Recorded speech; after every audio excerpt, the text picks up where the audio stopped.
Hey, welcome back. I'm J.A. Kurzweil from Hysteria Lives and the Hysteria Continues podcast.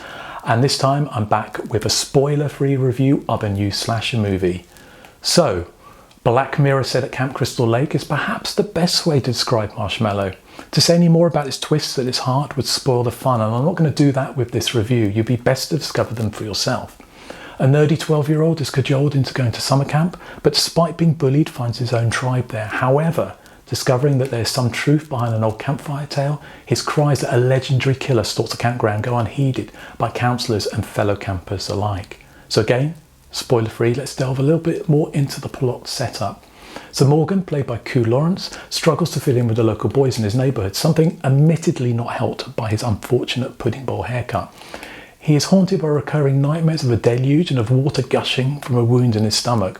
He is further traumatised when he witnesses his grandfather, Roy Corbin Burnson, collapse and die from a heart attack following a family dinner.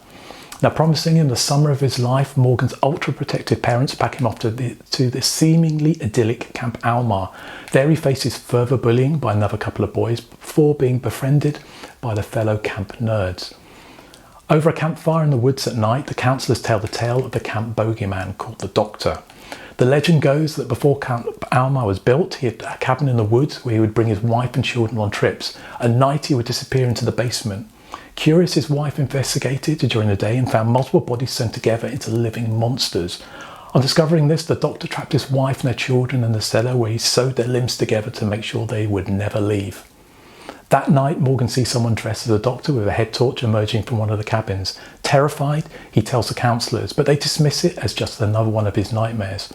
The other campers don't believe him either and tell him those campfire stories are told every year just to keep kids too scared to leave the cabins at night. However, Morgan knows that the Doctor lurks in the woods, and soon enough, everyone will realise that the campfire tale isn't just a legend anymore. Now, part of the fun of watching Marshmallow is going in blind, which is why I'm keeping this review spoiler-free. There have been a number of throwback retro 80s slashers in recent years, but this one confounds expectations in some pretty unexpected and exciting ways.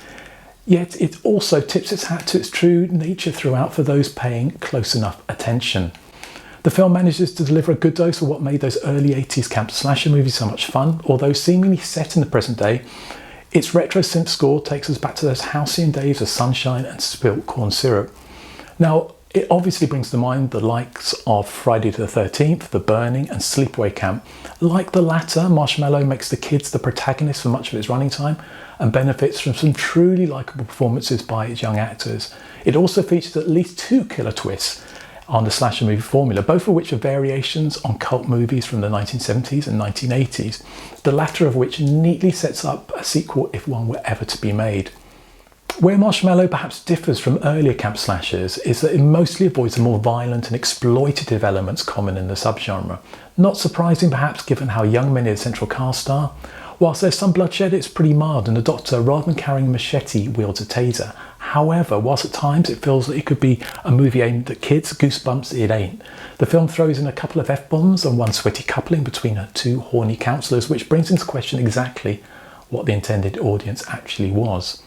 Whilst I thoroughly enjoyed Marshmallow, it isn't perfect. Although it is always welcome to see Corbin Burnson in the movie, it wasn't entirely clear, to me at least, as to what the purpose of his participation story-wise was. Additionally, some characters' actions do not seem to make the greatest sense as the twists emerge, and at times it feels as though the film might collapse under the weight of its own cleverness. However, this doesn't detract too much from the movie if you just surrender to its inventiveness and sheer entertainment value. Although filmed in the spring and summer of 2023, Marshmallow was belatedly released in the summer of 2025. It was shot at Camp Kaiser Park in Kentucky, which provides the perfect hazy summer idyll setting before the horror starts. Like The Final Girls from 2015, Marshmallow is a rare slasher with heart. Ultimately, it's a genre-bending and mind-bending romp that once again shows just how adaptable and timeless the slasher movie formula continually proves to be.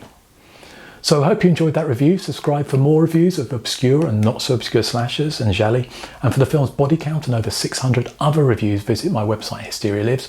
So thank you for watching, and I'll catch you next time.